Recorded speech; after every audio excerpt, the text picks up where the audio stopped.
सभापति महोदय, शायद वो कभी इस पीड़ा को समझ ही नहीं पाएंगी कि परिवार के किसी एक सदस्य को कैंसर जैसी बीमारी हो जाए तो घर और जमीनें गिरवी रख उठती हैं, लेकिन इलाज नहीं हो पाता। सभापति महोदय, इसी देश की संसद में कभी स्वर्गीय सुषमा स्वराज जी ने कहा था कि जब देश की करेंसी गिरती है तब देश की प्रतिष्ठा गिरती है। एक तरफ कोलंबिया जैसा छोटा सा देश और उसके प्रधानमंत्री गुस्तावो पेत्रो खड़े हैं, जो कोलंबिया के नागरिकों को हथकड़ी लगाकर लाने वाले जहाज को अमेरिका बैरंग वापस लौटा दे रहे हैं, और दूसरी तरफ हमारे प्रधानमंत्री जी खड़े हैं जो बेड़ी और हथकड़ी लगा करके लाए गए बेटों के अपमान पर एक शब्द नहीं बोल रहे हैं। सभापति महोदय, मैं इतिहास के पन्ने पलट रहा हूं, मुझे दो किरदार याद आ रहे हैं। एक तरफ निक्सन के 7वें बेड़े की धमकियों के सामने लोहे की तरह अडिग इंदिरा गांधी खड़ी हैं, तो दूसरी तरफ खुद ही नमस्ते ट्रंप का नारा लगाते हुए प्रधानमंत्री जी खड़े हैं। मेरे कानों में सुषमा स्वराज जी की आवाज गूंज रही है।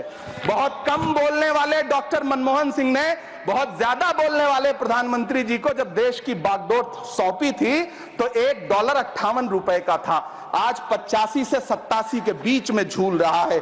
इन दिनों रुपए की अहमियत गिरती है तो न तो देश की प्रतिष्ठा गिरती है न प्रधानमंत्री की गरिमा।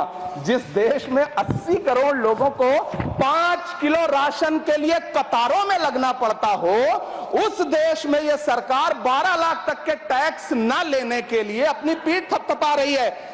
हुकूमत इस कदर आवाम पर एहसान करती है, ये आंखें छीनती है और चश्मे दान करती है। सभापति महोदय, महाराष्ट्र का भिवंडी हो, मालेगांव हो, इचलकरंजी हो, यूपी का बनारस हो, मुआयमा हो, मुबारकपुर हो, रांची का छोटा नागपुर हो, बिहार का भागलपुर हो, हर जगह बुनकरों की उम्मीदें तोड़ रही हैं, लेकिन इस सरकार के पास उनके लिए कुछ भी नहीं है। मुरादाबाद का पीतल उद्योग, कानपुर का चमड़ा उद्योग, सहारनपुर का लकड़ी उद्योग, फिरोजाबाद का चूड़ी उद्योग, अलीगढ़ का ताला उद्योग, सब सरकारी प्लानिंग से तबाह हो रहे हैं। इन तमाम के बीच सरकारी सपोर्ट से बस एक उद्योग फल फूल रहा है, नोएडा का नफरत उद्योग। सभापति महोदय, जिस देश में 40 से 45% मेडिकल फैकल्टी की सीट खाली हो, वहां बजट में 75,000 नए मेडिकल सीट्स का ऐलान हो रहा है। सरकार बहादुर, कम से कम इस देश के पढ़े लिखे युवाओं को तो मूर्ख समझना बंद करिए। वो अब तिजारती पहलू निकाल लेता है।